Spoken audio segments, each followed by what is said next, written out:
Sunday guys, may gagawin ako, Isuzu Crosswind. Yung check trans daw lumilitaw, nagbiblink pag mainit na yung makina, ako malayo na yung takbo niya. Ito guys, nagbiblink daw yan.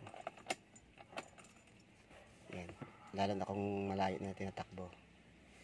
Katapat lang yan guys. Ito, irekta ko, irerekta natin, irekta ko yan.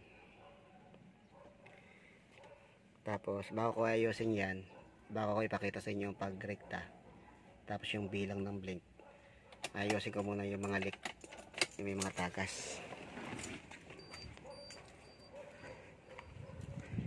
Ito guys, may tagas to, upper hose, tumutulo dyan, kaya pala nagbabawas yung tubig. Tapos itong upper hose, lobo na, wala akong nabili, lagyan ko muna ng trepan. Tapos ito guys, yung yung dipstick may leak, mayroon. Tapos ito nakarekta, ito nakarekta, ibabalik ko sa original. Yan, ginawa ng gumawa dati, nirekta sa fuel pump. Ito muna yung pinagpalitan ko, beta grade. Okay guys, gawin ko muna.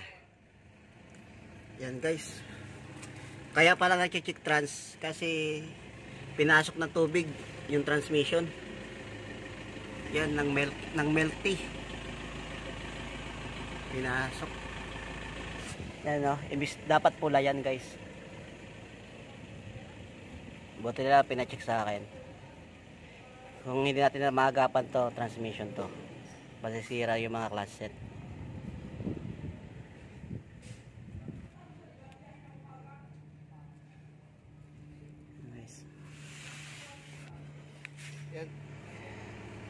Yan guys, tapos ko nang gawin. Yan. Hindi ko na siya nirekta kasi nakita na ng problema. Yung fluid lang pala, ginaan niya sa baha. Yan guys, oh, tubig at langis. Kaya pala nagkakaroon ng check trans, kasi loss compression. Nirekta ko na, binalik ko na sa original. Nirekta ko na sa filter, kasi dati hindi ginamit yung filter.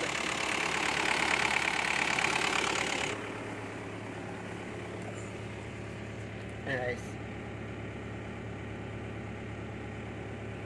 Transmission fluid lang pala ang problema, kaya pa lumilitaw yung check trans. Okay guys, maraming salamat sa suporta.